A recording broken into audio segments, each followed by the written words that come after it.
Welcome back. I'm the candidate in all seats అంటూ ఉన్నారు మమతా బెనర్జీ. నేనే అభ్యర్థిని అనుకోండి 294 స్థానాల్లోనూ అంటూ పశ్చిమ బెంగాల్ ప్రజలకు పిలుపునిస్తూ ఉన్నారు. ఎందుకు సార్ తృణమూల్ వ్యూహం ఏంటి? మమతా ఎందుకు అలా అంటూ ఉన్నారు? మంచి తమిళ ఇచ్చారు. 294లో మమతా పోటీ. సో మనం 2 సీట్లలో పోటీ విజయ్, 2 సీట్లలో పోటీ పవన్ కళ్యాణ్ చదివాం మనం. అండ్ ఇప్పుడు ఏకంగా 2 సీట్లలో పోటీ కేసీఆర్, ఇవన్నీ మనకు తెలిసిన విషయాలే. కానీ ఇప్పుడు 294 సీట్లలో పోటీ అని అన్నారు. సో మీకు కొన్ని రోజుల ముందు గుర్తుండే ఉంటుంది శంకర్ గారు, మీరు చంద్రబాబు నాయుడు ఒక మాట అన్నాడు, మీ ముఖాలు చూసి ఎవడు ఓట్లేని. పార్టీ ఎమ్మెల్యేల కూటమి ఎమ్మెల్యే నన్ను చూసి, పవన్ కళ్యాణ్ చూసి, మోడీని చూసి ఓటేశారు అని. ఎమ్మెల్యేలకు చాలా సీరియస్ వాళ్ళు, మీ మొహం చూసి ఎవడు వేయలేదు ఓట్లు మర్చిపోకండి అని. సో మీకు జగన్మోహన్ రెడ్డి అయితే ఏకంగా చెస్ లో ఇటు తీసి పెడతారు చూడండి. అలా ఇటు నటు పంపించడు, అటు ఇటు పంపించడు, ఇష్టం వచ్చినట్టు ఓ జిల్లా నుంచి ఇంకో జిల్లాకు పంపించడు. ఉన్నది నేను ఎవరిని పెడతా అల్లను వస్తారని. ఎన్టీ రామారావు అయితే ఇంకా చాలా ఘోరంగానే మాట్లాడు ఆ రోజుల్లో, నేను ఎవరిని పెట్టినా కొట్లేస్తాను అని. సో ఇది అంటే ఇప్పుడు కొత్తేమి కాదు, దేశం అంతటా ఉన్న ట్రెండ్ అని.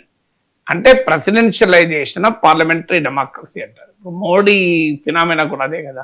బీజేపీ లాంటి ideologic based party, cadre based party, even today అలాంటి పార్టీలో కూడా నీకు మోడీని చూసి ఓట్లు పడుతున్నాయి. అందుకే ఆర్ఎస్ఎస్ కూడా ఏం చేయలేని పరిస్థితి. మోడీ ఏది అనుకుంటే అదే ఆర్ఎస్ఎస్ ఓకే అనాల్సిందే తప్ప RSS cannot do anything. So ఆవేదన ఉండొచ్చు, ఆ గ్యాప్ వస్తుంది ఈ ఆర్ఎస్ఎస్కి మోడీకి మన వార్తలు చూస్తుంటే ఇందుకే. ఎందుకంటే Modi phenomena, national election studies కూడా చెప్తున్నాయి ఏంటి మీకు క్లియర్గా, 1/3 of BJP voters Modi voters, మోడీని చూసి ఓట్లేస్తున్నారు. సో ఇది ఇస్ ఏ రియాలిటీ. ఇప్పుడు కేసీఆర్ అనలేదో నేను సీట్లు మార్చాలంటే మార్చాల్సిందే, నన్ను చూసి ఓట్లేస్తారు. అంటే part of it is truth. అంటే పార్లమెంటరీ డెమోక్రసీ ప్రెసిడెన్షియలైజ్ అయిపోయినాయి, నాయకునికి చూసి ఓట్లేస్తున్నారు. అంటే మనది కూడా ద కింగ్స్ డెమోక్రసీ. ఇది పేరుకు డెమోక్రసీ, కానీ చంద్రబాబు నాయుడు చూసి టీడీపీ కొట్లేశారు, పవన్ కళ్యాణ్ చూసి జనసేన కొట్లేశారు. అది ఇదొక పార్ట్ వరకు నిజం. అంటే పబ్లిక్ ఇష్యూస్, పాలసీస్, పార్టీలు ఇవి పక్కకు పోయి వ్యక్తులను చూసి, ఆ వ్యక్తి చుట్టూ ఉన్న రాజకీయ సామ్రాజ్యం చూసి ఓట్లేస్తున్నారు.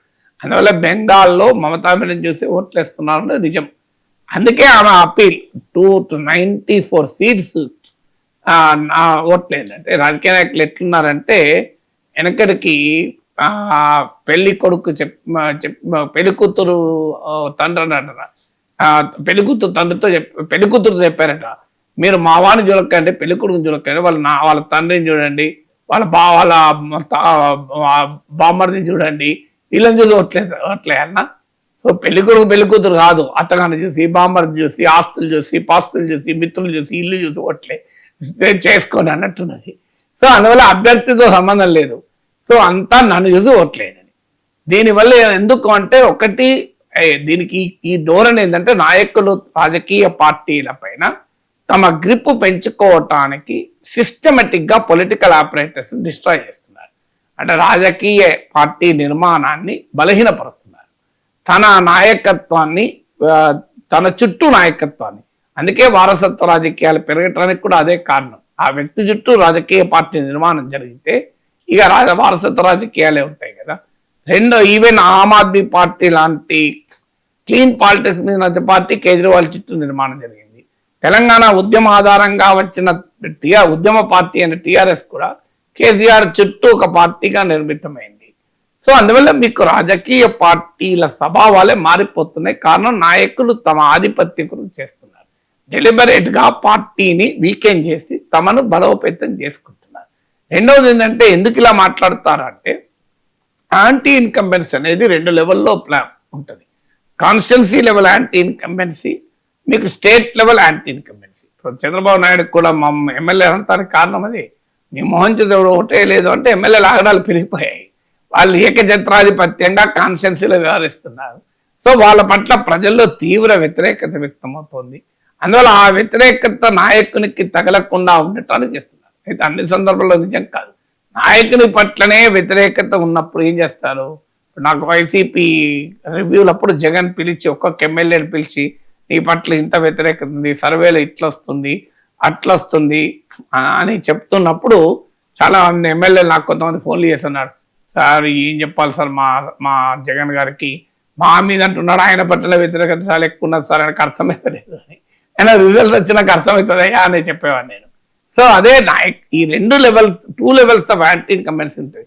నాయకులు ఏమనుకుంటారంటే తమ పైన యాంటీ ఇన్కంబెన్సీ లేదు, అంతా ఓన్లీ 1 లెవెల్ అని. వాస్తవంగా 2 లెవెల్స్లో ఉంటుంది. సో ఆ కాన్స్టిట్యున్సీ లెవెల్ యాంటీ ఇన్కంబెన్సీని ఆఫ్సెట్ చేయడానికి కూడా నన్ను చూసి ఓటేయండి అని అడుగుతుంటారు. 3వ డైమెన్షన్ ఇక్కడ ఏంటంటే ప్రత్యర్థులకు బలమైన లోకల్ లీడర్షిప్ లేనప్పుడు దీన్ని ఒక ఎత్తుగా కూడా వాడుతున్నారు. ఇప్పుడు మీకు బీజేపీ ఏం చేస్తారు, అక్కడ స్టేట్ లీడర్షిప్ లేదు, అందులో మోడీ ఏమంటాడు, నన్ను చూసి ఓటేయండి అంటాడు. మోడీ హైతో ముమ్కిన్ హై, కిషన్ రెడ్డి హైతో ముమ్కిన్ అయ్యే, రామచంద్రరావు హైతో ముమ్కిన్ అయ్యే, బండి సంజయ్ హైతో ముమ్కిన్ అయ్యే, మోడీ హైతో అంటాడు. ఎందుకంటే నన్ను చూసి ఓట్లేయండి అని. సో మీకు ఇక్కడ కూడా ఏంటంటే తెలివిగా భారతీయ జనతా పార్టీకి స్థానిక నాయకత్వం లేదు కనుక మమతా బెనర్జీ వర్సెస్ మోడీ అనే యొక్క యాంగిల్ పట్టుకురావడం వల్ల మమతాకు లాభం. మీరు దేశం మొత్తం చూడండి, రీజనల్ లీడర్ వర్సెస్ మోడీ అని వస్తే మోడీ వీక్ అయిపోతాడు. స్టాలిన్ వర్సెస్ మోడీ, కేసీఆర్ వర్సెస్ మోడీ, మీకు మమతా వర్సెస్ మోడీ. స్థానిక నాయకత్వం బలంగా ఉన్న చోట సిద్ధరామయ్య, శివకుమార్ వర్సెస్ మోడీ, పినరాయి విజయన్ వర్సెస్ మోడీ, మీరు ఎక్కడ చూడండి ఇదే ట్రెండ్ కనబడుతుంది. అంటే స్థానిక నాయకుడు బలంగా ఉన్న చోట ప్రాంతీయ నాయకుడు మోడీ ఇమేజ్ తగ్గుతుంది. మోడీ వర్సెస్ రాహుల్ అన్న దగ్గర మోడీ పవర్ఫుల్. సో అందుకే రాహుల్ గాంధీ మీద బీజేపీకి అంత ప్రేమ, అంత కేంద్రీకరణ. సో అందువల్ల మీకు మమతా వర్సెస్ మోడీగా తేవడం ద్వారా బెంగాలీ వర్సెస్ గుజరాతీ అనే యాంగిల్ కూడా పట్టుకురావడం ఒక తెలివిగా.